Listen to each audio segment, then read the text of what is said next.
All right. We're live. We're live. Guess while we wait for people to come in here, we'll get a good idea of folks. There you are. There's Aaron. What's up, Aaron? Go. Shirley too. Cool. Yeah, as people kind of come in, you guys just say hello in there so we kind of have an idea of the folks that are in here, and get an idea of kind of attendance from the folks listening. There's Kenji again. What's up, Kenji? Kenji's session was really good, guys. What'd you guys think about it? If you're in the chat, just drop in there. What'd you guys think about Kenji's session? Let's see what amazing. Yeah, it was great. It was really good. Cool. Yeah, he's a really great dude. Now it was really fun hanging out with him in person. But now we're as folks come in, we're gonna have this really, I think personally, insightful, interesting conversation around smarter capacity planning, growing firms. Gonna have a few really great folks in here from different perspectives too, which I think is going to be good to see. So almost like the implementation aspect of what Kenji was talking about, but really managing your workload and allocating your resources and doing it all without like draining your teams. So why don't we get started with some introductions? So how about we'll have Tonya go first. Tonya, you just introduce yourself, your firm, and why don't you give us also like a breakdown of how many people are at your firm? Yeah, for sure. So my name is Tonya Schulte. I'm with the Profit Constructors. Our tagline is "We help you run with the big dogs" because we're all about helping smaller to mid-size construction subcontractors reach that next level of growth, right? Cool. We have 6 people in total internally in my firm, but we also manage in our workflow management software, which happens to be Financial Sense. We also manage several other firms that we co-firm with across the country. So we have quite a few other firms that are also interacting with our workflows on a daily basis, and we're somewhat managing capacity across several of those as well, right? So it's an interesting thing that we are doing over here. That's very cool. And construction is not an easy niche. It is not an easy sector at all. Now, just real quick, is it primarily bookkeeping or bookkeeping and tax? All aspects. What does that look like? That's a great question. Yeah, no, we are doing bookkeeping and consulting. Okay. But with our co-firming partners, we also offer tax, CFO, and even we're doing leadership consulting and coaching these days. So Cool. Very cool. And how many people are at your firm? well, like I was saying, we have 6 internally, and then with our co-firming partners, I don't know, I haven't taken account lately how many people we're managing. Okay, cool. 6 internal. Cool. Awesome. Alexis, what about you? So I'm Alexis Sadler, and my company is Accounting Therapy. We do bookkeeping and then some minor project work for clients, basically across the states. We are a team of 9, 100% remote, and Cool. we're also using Financial Sense. Plug it up. No, that's great. That's great. They're awesome. Cool. And where are you located? I don't know if you said. I'm based out of Los Angeles, but the Los team Angeles. is everywhere. Cool. And what about you, Tonya? Sorry, I don't think I asked you. Yeah, similarly, we're in Phoenix, but we've got team across the country. Yeah. Awesome. Very cool. All right, Chayton, what about you? Where are you from, and what you doing? I'm the unique one here, so I'm technically still an accounting student. I graduate in December, so race to the finish here, almost done. Let's go. But I've been working at a fully remote cloud-based firm for almost 2 years now. So I've gotten to experience, all the fun stuff between, Zero and all the practice management systems and tax software. And so I have a little bit of a unique perspective I think I'm going to bring here being a student. So yeah, I think that's actually really cool. Not only a student, but also like an associate or like somebody earlier on. So as we're talking about like what certain things mean to the younger, generation, or from the perspective of a, staff person, this could be very, very important. And yeah, what you're doing, Chayton, I've discovered you also on LinkedIn talking about a bunch of this stuff. It's so huge. Nobody's doing that from the students thing. And that conversation opener is really important. So why don't we just kind of dive into it? We'll start with you, Alexis. So how do you define capacity planning in the context of growing accounting firm, and why is it so essential for scaling? So capacity for me is taking the right people and giving them the right work at the right time of the month. So essentially it's defining what we're doing, how long it's going to take them to do it, and at what point of the month can we do it, sustainability. Regarding scaling of sustainability, it's not necessarily about counting hours or whatnot. It's really Yeah. like creating a space so the team has the ability to be accurate, the team has the ability to give the client care that they need, and then the team also has the ability to learn and grow and be a better human. So that would be scaling sustainably, if you will. Yeah. Yeah, it's certainly tough. I think we're, as a profession, obviously ingrained with the whole billable hour thing and tracking that. And I think shying from that is a little bit tough. Tonya, what's your take on that one?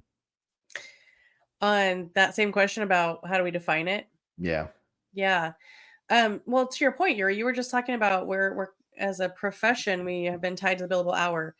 Um, right before we all were brought on stage here, I was telling Alexis I was a little disappointed. I just was at Reframe conference and I missed seeing Ron Baker talk, but I'm a huge Ron Baker acolyte and I do Mm. not like tracking time. Our firm will be 10 years old in February, and for about 9 years, we have not tracked an hour's worth of time. I take that back. I'm lying a little bit.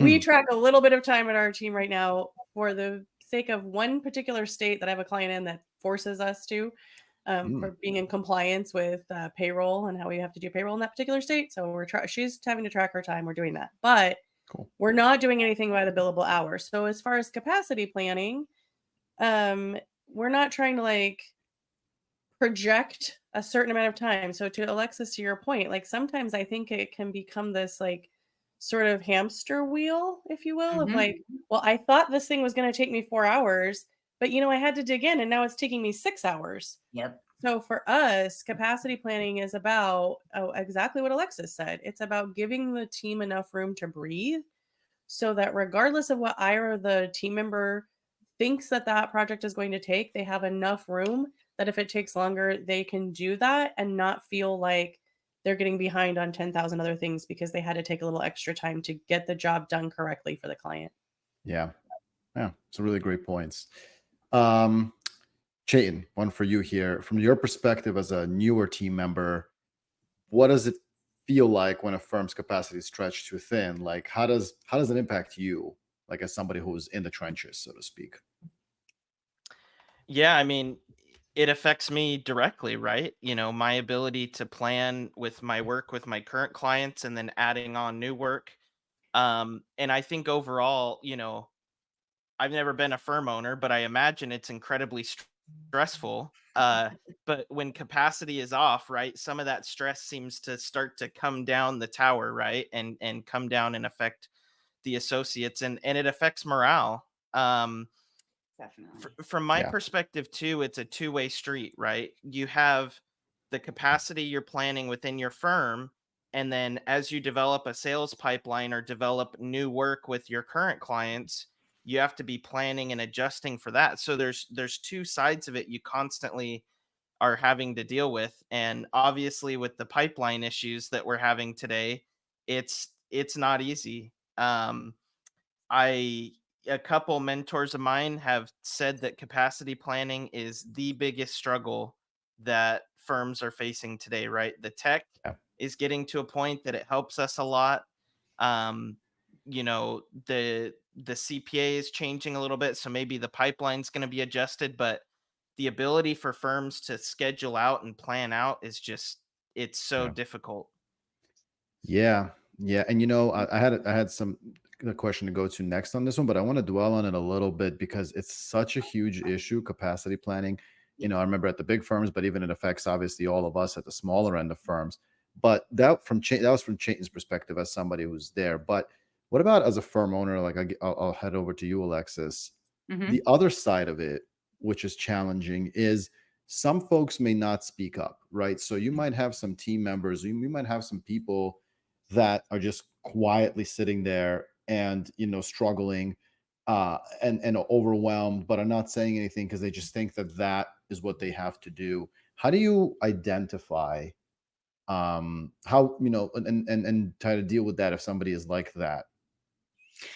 So, so many things.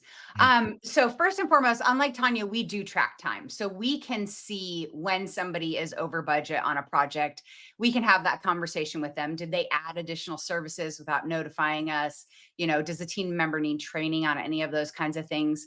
For us, hours is numbers for us. We are numbers people. That's kind of how we work. So that's how we identified it, is just based on hours. And then it just leads to conversations that can go in a multitude of ways, just depending on the reason for being over budget on any of the projects. Yeah, and let me throw out there too that our methods Yeah. are very similar. Even though we're not tracking hours, Yeah. we still have deadlines and we have to meet deadlines. And so we have a recurring weekly conversation around where's everybody on your deadlines? If anything went over deadline, is that because you're struggling? Are you missing something from the client? Like, we have those regular conversations. And so every week, everybody knows we're going to get into the meeting. We're going to go through your list in financial sense and figure out where your struggles are. And we're going to address them right then and there and make sure that if there's something you're struggling with, that's on the calendar for the manager to step in and help you get over that hurdle. I like Yeah, that. I think I like that. communication is the biggest part of capacity. I mean, we have to be able to communicate with our team, and our team has to be able to communicate with us, good or bad.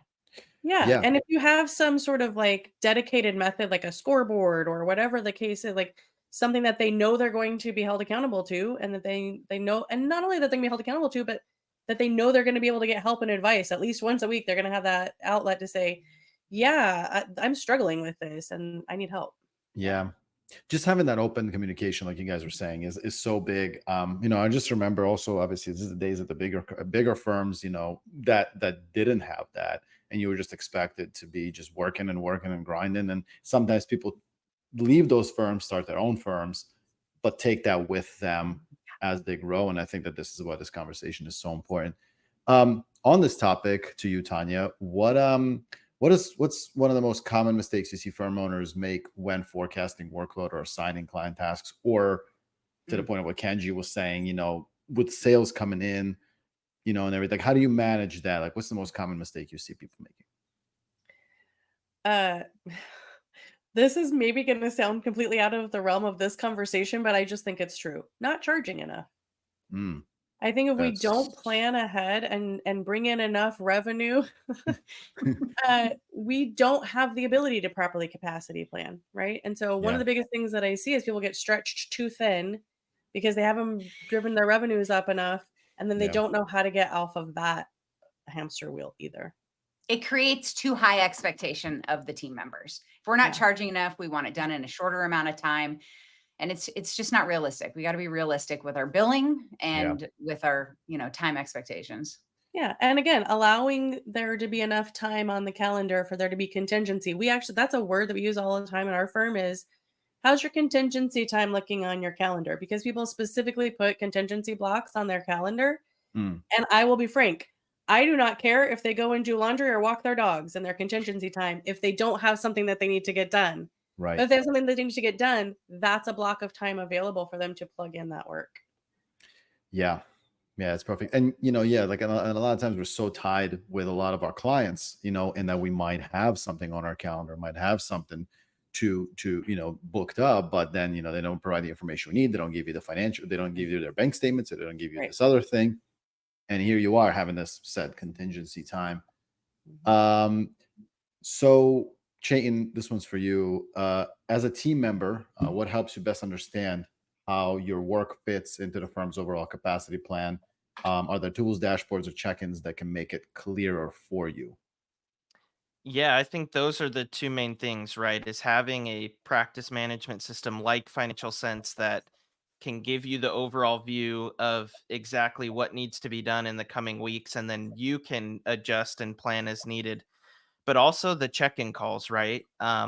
so I work at a fully remote firm, and in my generation, I actually think, I'm at school every day. I think we're seeing a push of the next generation wanting to be kind of back in person again. It's kind of Mm. crazy, right? We've had this giant shift, um because of the lack of connection that can be there, right? Especially as an Yeah. accountant, there's so much that needs to be done. I mean, I could go a full day where I don't want to message anyone back or hop on any calls with anybody just because I have so much that I need to get done. Um, so I think those in-person check-ins and adjusting expectations, right? Yuri's been a mentor of mine for a long time, and he always tells the story of helping his staff when he was a manager at the big firms, helping them manage their own capacity as their manager. And I don't think we have enough managers that like sit down and help us do that, right? Like, okay, I see you have 3 days left. You haven't said anything to me. What are we looking like here? And what can I do to, either extend the deadline a little bit or, help you get it done on time? Yeah.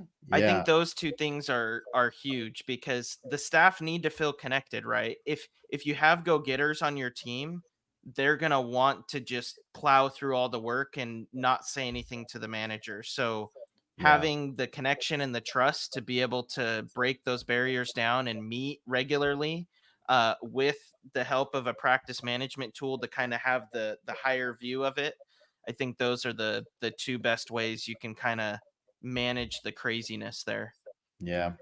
I I'm actually like it's comforting to hear that those things kind of resonated with you over the time that we were like chatting. But I remember those days, and like I always say this to people when it comes to like being in person, and I know it's hard because we're going cloud. Everybody's in the cloud. Everybody is, there's ways to do it effectively, but in person is so big because a lot of times people are like living off of that. Like I call it the status bar. They're living off the color of your like teams or whatever it is you're using. So it's like if it's yellow or red, people are like, "Oh no, I won't bother them." Whereas the proverbial like, let me knock and open the door. Hey, can you give me a hand like that? That is so big and oftentimes difficult to get around. Um, Alexis, questions for you here. I got when capacity issues force tough choices like delaying a project or resetting client expectations. How do you approach those conversations? That's funny. Tonya and I were just talking about hard conversations. So first and foremost, one of our core values with accounting therapy is honesty and transparency make you valuable. Mm. So we just hit them head on. Like when we notice that there's going to be an expectation that is not met, we contact the client. We let them know what's happening, whether it's a delay on our part, a delay on their part, whatever it might be. Just be honest. I'm a firm believer of having the conversation with the client before the client can come have a conversation with you is going to be met with extremely different energy levels from the client. Having that honesty of going in and saying either, we screwed up or we have this thing that, took precedence, unfortunately, because of an emergency, whatever it might be. I think being able to confront it before they come to you after doing digging, talking to their neighbors, whatever it might be, and creating that frustration is a lot more powerful. So, I mean, it's just hitting them head on and telling them what it is.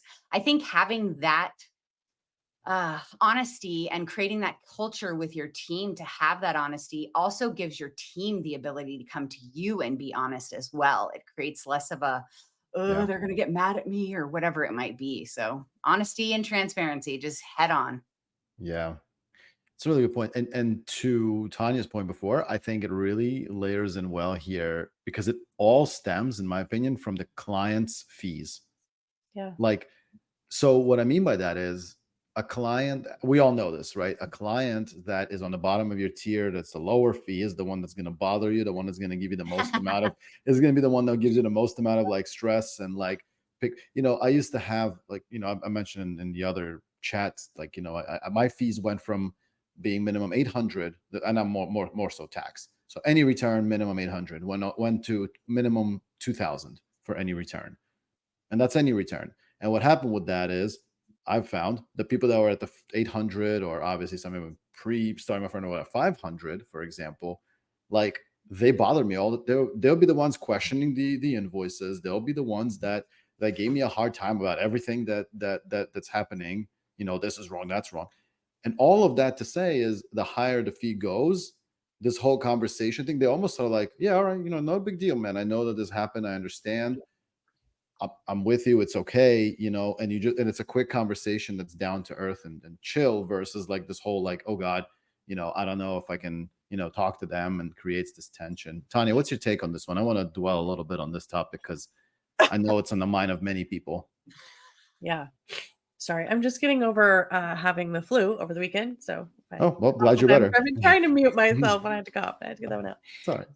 No, I absolutely agree 100%. Like, yeah, it's funny. Like Alexis said, I had to pick up the phone and call a client this morning and say, hey, here's something that went wrong. And she was like, oh, okay, great. Thanks for letting us know. Like, that was it, right? So here's how we're going to this is what went wrong. Here's what we're going to take care of it. And her answer is, thanks for letting us know. But yeah, 100%. I think that this is tied to fees, right? And so the whole point of all of the things that we've been talking about is when we vet clients well, when we bring in clients that we know we can work well with and that have the same values as us, and then when we are pricing the work at a level that we're comfortable, gives us and our team the ability to serve the client well. When you put all of that whole holistic piece of the puzzles together, like pieces of the puzzle together, all of that, it was just results in your team having more calm, you having more calm, and at the end of the day, your clients having more calm. Because what I was sharing with Alexis could have been something that the client could have freaked out about, but she didn't, because she knows that we have everything handled. Sometimes we make mistakes.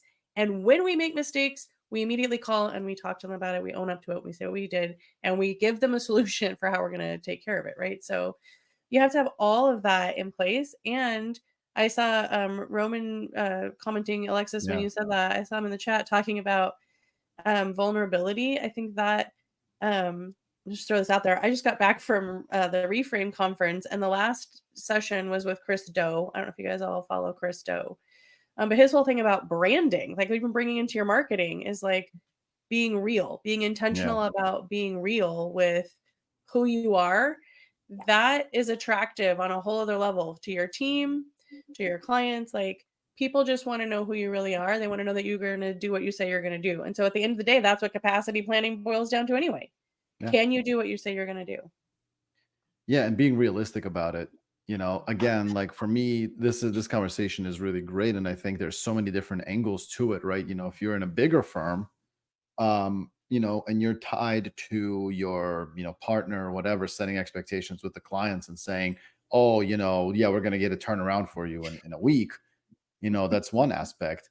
And then all of a sudden, without even asking, like, how many times has that happened? To me, millions of times, like it's, I'll be in there and the client and the partner's like, yeah, I just told them you're going to do it next week. And I'm like, okay, that's like not going to happen. So, so having those conversations in the front, and I always tell people, if you're going to plan around something, as a manager, is you first go to the staff and you first say, hey, what's your schedule like? Can you handle it? And then when do you think you can get to it? And then you layer on another week on top of that. And then that's where you go and tell the partner that they should expect. Chayton, what about from your perspective? Like, I know you're someone more involved in like the firm running, the firm operation, the admin side of things. Like, are you seeing any of those kind of conversations being had? Like, what's your perspective on that? Yeah, something we've done that's really special is we actually include, from the intern level to partner, you're involved with the client from day one. So when we Nice. have, client meetings, the staff are always there. So there's not a partner making promises behind a closed door and then coming out and saying, hey, get it done. That's great. And it also has allowed our younger staff, including me, the opportunity to manage expectations directly with the client, right? I don't have to go to my partner and say, hey, this isn't going to be done on time, because I'm already having direct communication with the client almost every day. So the communication is done there, right? it from some firm owners' perspectives, that might be really risky, but I think it's really paid off because we've been really nitpicky about who we bring on as clients and as staff. And so those relationships have been able to work really well, right? We're able to trust the staff with the clients. And it's also taught them, from very early on. Uh-oh. Oh, It's Manager, changed. right? You no, don't there he is. start going out and visiting clients and Yeah, tell manager level. So there's a lot more camaraderie, right? And there's not as much, top down communication where the client has to say something to a partner and then the partner goes to the manager and the manager goes to the staff. We kind of cut out that middle room. Um, but yeah, I think it's so important to involve the staff, and from my perspective, be involved in that early on, because then it's not being blindsided or being totally unaware of what the expectations are. yeah. That is something I need to work on exponentially. So thank you for that, Chayton. I need to do better at that because I'm the one making the promises. Yeah.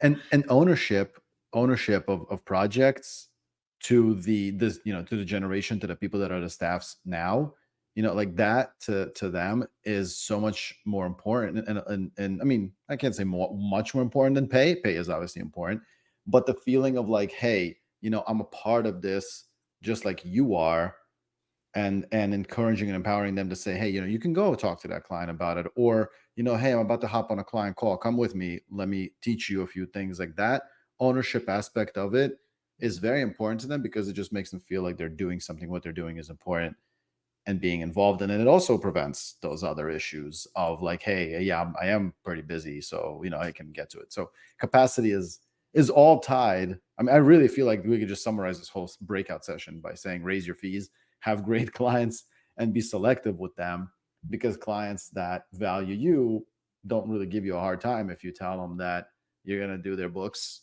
in mid-November or whatever it is. Yeah, and I want to throw this out there too, because we do something similar, Chayton. We have all of our team members in the room. We don't have like a deep stack, right? So it's like usually it's like a manager and a bookkeeper in the room with Yeah. with them. But there was a moment too where we were having there was some anxiety from a staff member that she wanted to, we're all very analytical people in this world, right? Yeah. She wanted to check all the boxes. And so I was able in a client meeting one time to just say to the client, hey, would it be okay with you if this box didn't get checked every month because we're consistently having to make revisions? So what if we sent it over to you for revisions and then had the chance in this meeting to make those revisions and then came back to you with the completed financial? It's a WIP report. And so the WIP was getting constantly revised by this client. And so I said, would that be okay with you if the revisions happened in the following month? And the client was like, yeah, that's fine with me. At year end is the only time that the WIP really has to be dialed in. And so they were totally fine with looking at the monthly WIP and the final revisions a month later. And the bookkeeper was just relieved, right? And so again, just having that transparency and open communication, she just really, really thought that the client would not be okay with that. And the client was like, that's totally fine. And so I think just having that transparency and the open conversations. And if the client had said, no, this is why I need it, and this is why, we could have gone down the road then about like, okay, well, then we got to get ahead of these revisions, right? But because we didn't have to do that, it works out in the end. And so it's just about having the communication.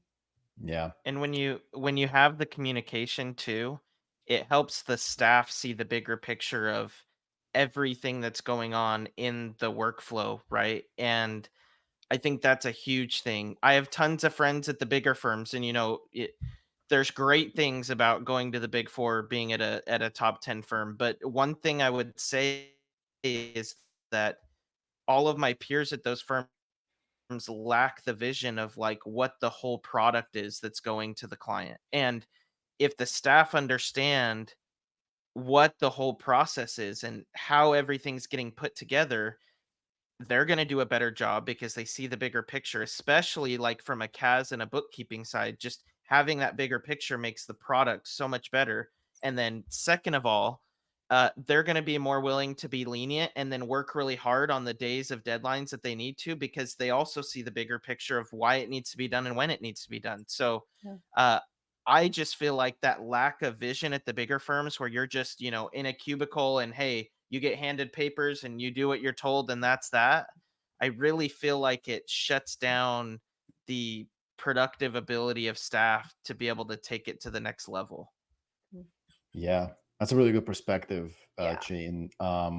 Really good food for thought. And I think, while we're on this topic with productivity and visibility into all these things and working, good amount being communicative, I think that the next logical route to go is burnout.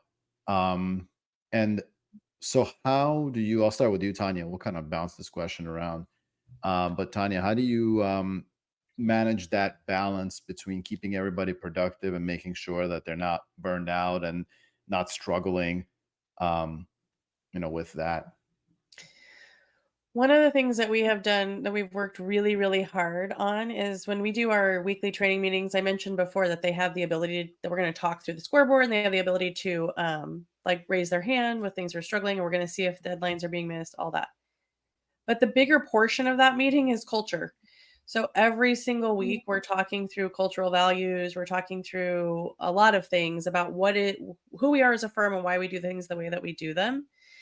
And so one of the parts of that is that we're consistently bringing up in that open communication and this whole idea, all these things we've been talking about, that we as managers need to know when you feel like you're reaching capacity, right? And we need to know that ahead of when you get to that point. And that's why we have these. So like we're consistently then also outside of that, like large meeting where everyone's together talking about this is how we do things.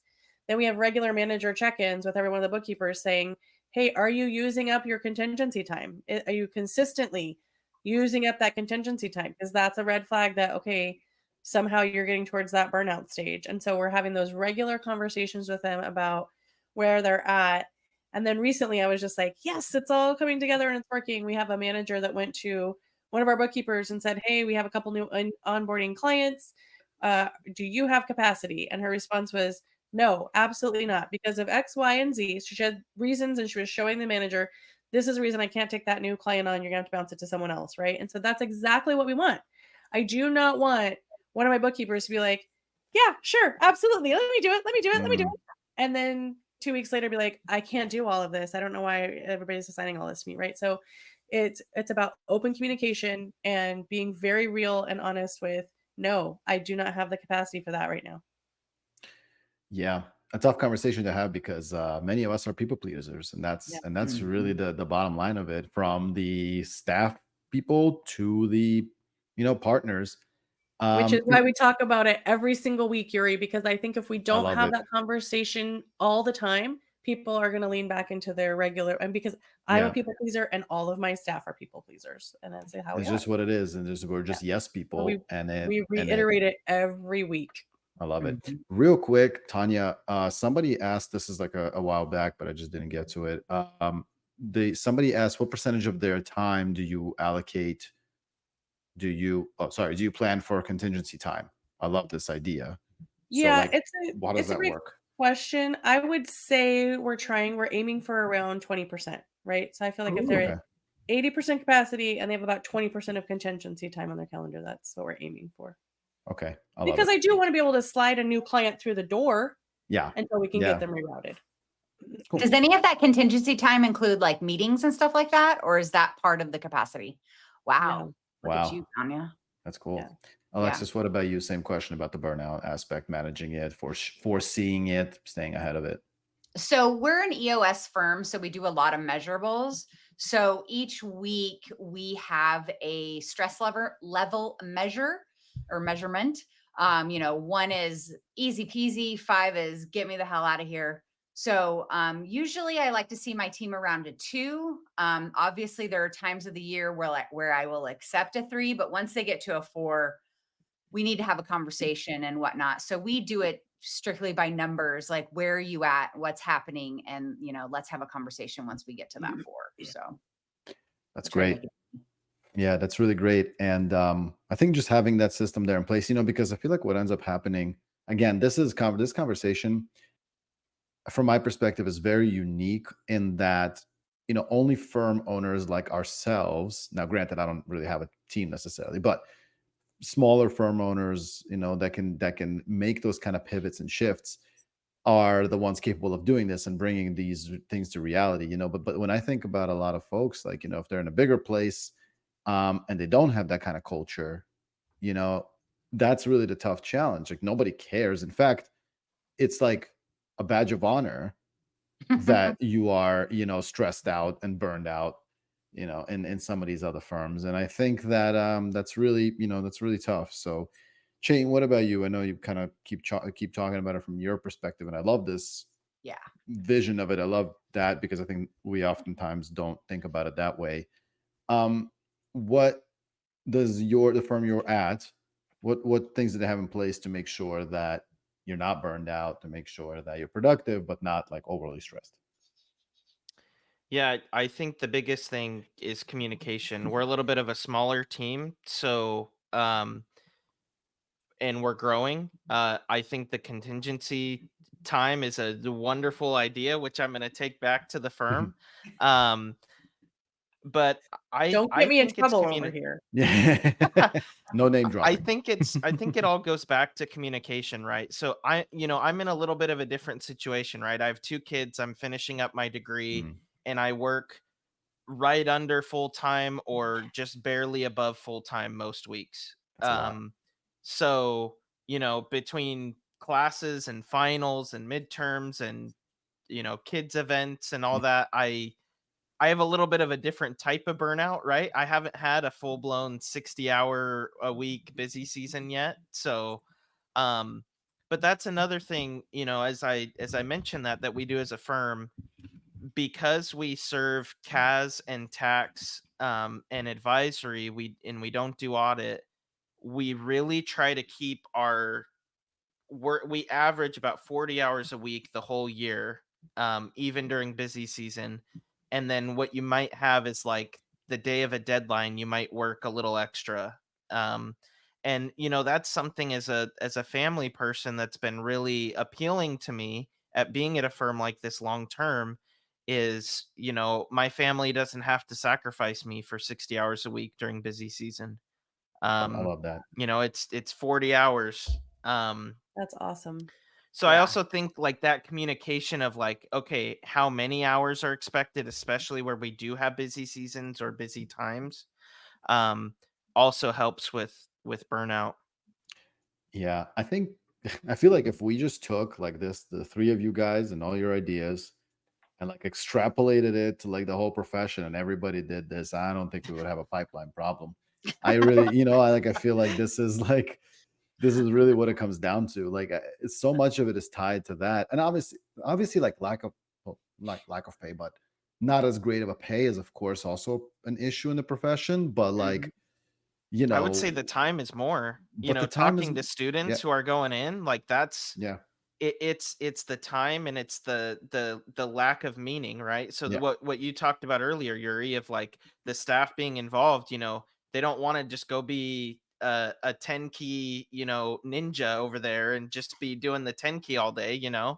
So you're right. If we yeah. solve this, it would not only help with capacity planning, but it would make the overall profession better.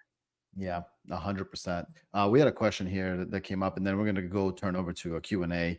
So the question was from Jennifer Posner. When do you ask your team, or this is at Alexis, when do you ask your team for the stress number? Like, is it on a call? Is it on an email? Like, how do you communicate that? So we use an app called 90. It's an EOS approved app. If you Oh, are cool. entrepreneurial operating system. So we use an app, and we have a scorecard in each week. And in that scorecard, there's other questions and measurables and whatnot. But so Monday on during their department meetings is when stress level is recorded, and then those measurables get pushed up to the leadership meeting. So we Cool. see it on a weekly basis. That's very cool. It's really great. Hopefully that answered that question. Let me see. So, you know what? Let me just do one question. I really like this one here. And then I'm going to turn to the questions in the Q&A section. So, if a firm could start tracking one new metric this month to improve capacity planning, what should it be, and why? And I'm going to ask each of you that. Tonya, I'm going to start with you. A new metric? Yeah, something that they wouldn't anticipate to think about to track. I don't know if I thought this question through. Now I feel like I I'm on the hot seat. Yeah, go ahead, Alexis. All Let me right, think. yeah, I go, have an Alexis. Yeah. idea. I think one thing, if there is no capacity planning or tracking or any of that happening right now, I think it would just be starting with looking what's being completed on time. Have that expectation of what's completed on time. Then you can see, okay, something is awry, whatever it might be, and then you can start siphoning it down to what the problem is. I think that's probably the easiest way to start, is what is not being completed on time, or how many. Okay. Yeah, and I will say that's where we started too, right? Yeah. Because you have to start somewhere. So that's exactly where we started. It's a good point, Alexis. Yeah, it's almost like an identification of a problem. I like that. It's really good. Yeah. Chayton, what about you? What do you think? I'm gonna throw an interesting one out there. I don't know if the answer's right, but I'm gonna toss it out there, and it's Do it. something we're pushing through as a firm, is time spent working without direction from an SOP. So we track Ooh. time. And obviously when you're using SOPs, and SOPs are a big part of what the staff are using, we're more productive and stuff is most likely on time. Wow. So I think, for a firm that isn't capacity planning or is struggling to capacity plan, I think nailing down your SOPs and making sure that a good majority of your lower level staff's time is being spent with SOPs, because then they're not always asking managers questions. They're not stuck staring at their computer screen, and they're doing things the right way, right? So you avoid errors on the side of reviewing work, but also on getting it done, because they ask less questions. So that's what I would say for a firm that's struggling with capacity planning. That's pretty genius, Chayton. That's really good. All right, I'm going to go through. Let me see these questions here. We got some questions here, and I want to get to those. So one other question: what is your best pipeline solution to avoid bottlenecking around deadlines? Tonya? Sorry, I was answering the what is the SOP question.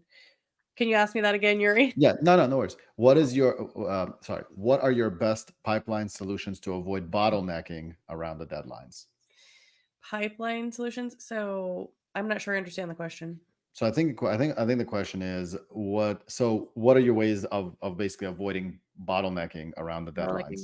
Yeah. So like kind of like, or maybe instead of pipeline, we put workflow or something like that. Yeah. What is that solution? Gotcha. Yeah, that makes sense. Chayton's thing around SOPs, like, so when it comes to bottlenecking, like I think, and Alexis and I used to participate in a group that was all about this, right? Like, let's get out of our own way. So ultimately, it's like I have to learn how to delegate well, and then I have to train my leaders how to delegate well. So because bottlenecking always is at the top. Like if everything has to go up to a reviewer, but the reviewer doesn't have enough time to review, that's the bottleneck, right? And so every bit of it is just around making sure that, so, and again, one of the things we're addressing in our Thursday meetings, besides culture and what are the deadlines and what are the metrics and other things that we're tracking, is everyone clear on what their role is and what their responsibilities are?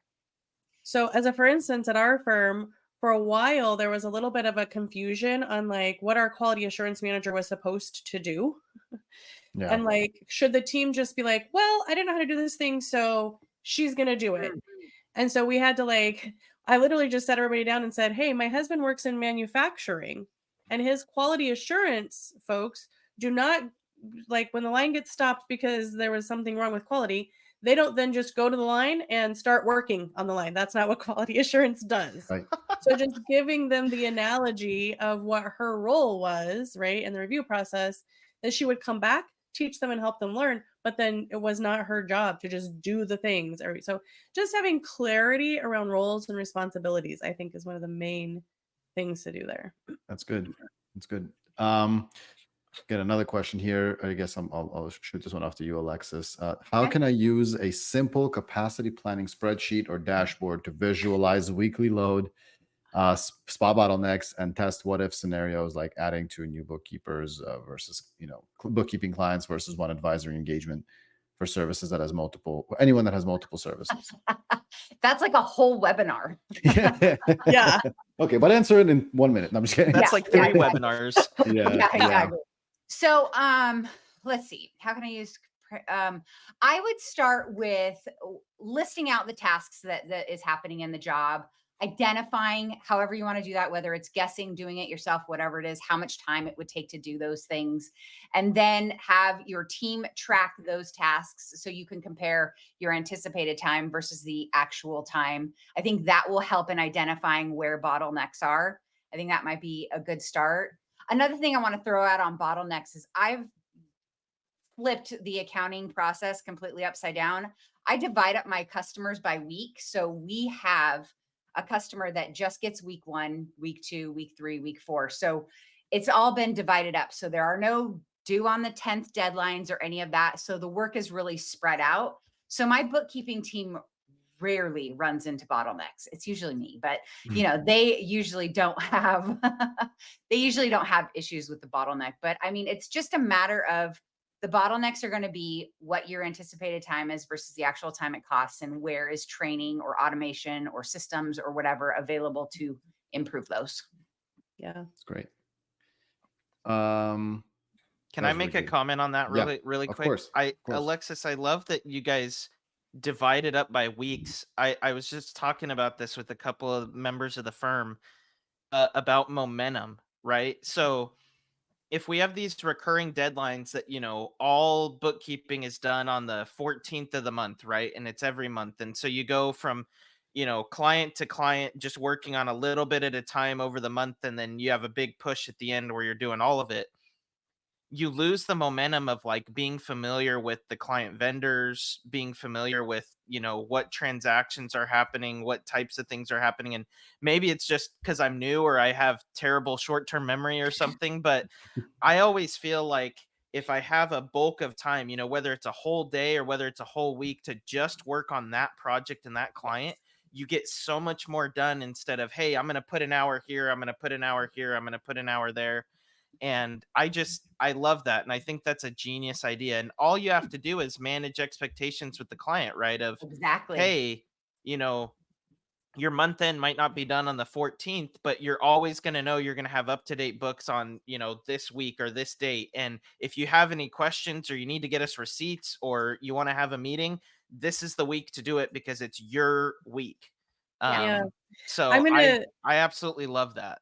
I'm going to double down on that and say that's exactly what we do too. Like our clients actually have a day of the week, but every week the bookkeeper will go in and on that day be like, "Hey, happy client's name day." And like remind the client, if you need me, I'm going to be fully immersed in your books.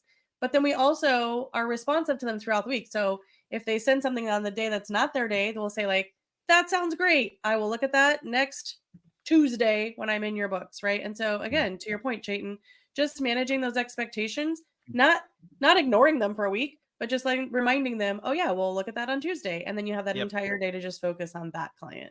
Yep. Yeah. And I know we have a little bit of time. I really, really wanted to get to this question from Jessica, which is one of my biggest capacity issues as a one-man show is tracking billable time, hours, and notes of what I do. Do you have any tips for graduating from hourly billing to packaged billing or hybrid? Okay. So I'm just going to touch on this. So everything for me is I basically just have an idea, a general idea. I don't track hours at all in my firm, for example. I have a general idea of how long it'll take. Whether you have a pretty straightforward, bookkeeping client that's, 4 or 5 hours a month or whatever it is to do their books because they're not that complicated. You can figure out where you want to end up at with your profitability or how much it would cost you. Because let's face it, there's really no cost, right? Like there is no cost to your time. Your time, it's a perspective thing of what it's worth in my mind, at least. Like it's not like it's costing you $150 every hour that you work, right? So it's almost, to me, if you want to have a cost in mind, like a $250 an hour fee, you extrapolate that to what the monthly billing will be. So and it makes clients perspective easier. Every month they're at 600 or 700 or 800 or whatever it is that you charge. And obviously, your time is important in there, but that's where I would start is like since you are tracking the time, Jessica, just look at where you ending up at with this particular client for that work that you're doing for them. And then say, okay, if you're ending up there and it's 500, let's say, you can make it 550 or 600 or 700 flat on the next client. Obviously, it's hard to do on a client that's been getting the same bill more or less every month. So just keep that in mind. That would be my tip, is look at those, extrapolate what you think will be in on the new clients that you take on, make that a flat amount. And on the ones you've had, come up with where you were at-ish and make that flat. Can I add one thing to that? Yeah. Do not let clients hijack your time. Mm. Stick with, if you're working on client A, stick with client A. Let client B wait until you're done with client A. It will make it a billion times easier to track hours. Yes. Yeah. And I Yes. want to throw one more little tip out there. Yeah. Also, make sure that you write somehow into your engagement a way that you can automatically increase your pricing over time, because we all have to do it. And it makes it much, much harder to come back and say, hey, I need to do this if we haven't already set that expectation with the client. Perfect. All right. The session is ended here. So we're kind of going to hop off of that. Thank you guys so much for joining. Thank you guys, Tonya, Alexis, Chayton. This was great. Thank you, Yuri. Thanks, guys. Thanks, everyone.